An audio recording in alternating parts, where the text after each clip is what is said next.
So, Lone Rider here, and I just wanted to point out one of the difficulties when you're dealing with vintage mountain bikes, or old school mountain bikes, whatever the case may be, and that is steer tube height. A lot of these bikes, back in the day when they were new, when they were with their original owners, depending on whether you're the original owner or not, were cut. And in particular, the steer tubes were usually cut very low. Now, for us here in the 21st century, the problem is that, generally speaking, most of us are going to want handlebars at least about level with the seat height, sometimes a little higher. And as you'll see here with this particular bike, it's almost about level with the seat height, but not quite. This is the shortest, highest stem I could get to fit this bike. This is my Univega 503. And I love this bike, don't get me wrong.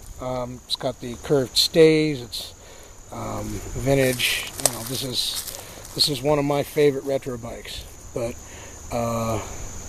if I could, I'd have the handlebars a little bit higher. Very probably if I went with risers, this would be no problem, but I prefer flat bars, both for the aesthetics and for the ability to use bar ends. So what this really needs is a slightly more elevated stem, or a fork with an uncut steerer.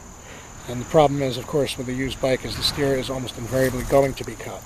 But in particular, the problem with vintage mountain bikes is that fork is almost invariably going to be cut, that steer tube is almost invariably going to be cut very short.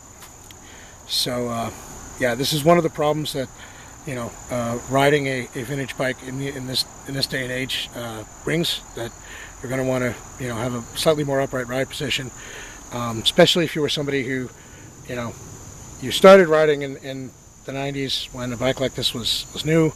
Well, now you're going to be older, you're probably going to want a more upright riding position just for that, if nothing else.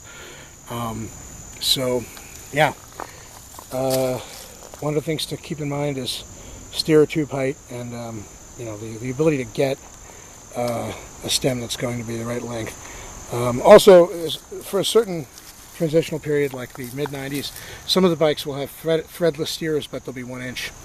Now this is a, you know, 1 1/8. I just have a shim in there, but you know, that's another thing to consider. So, one of the problems with vintage mountain bikes. Lone Rider out.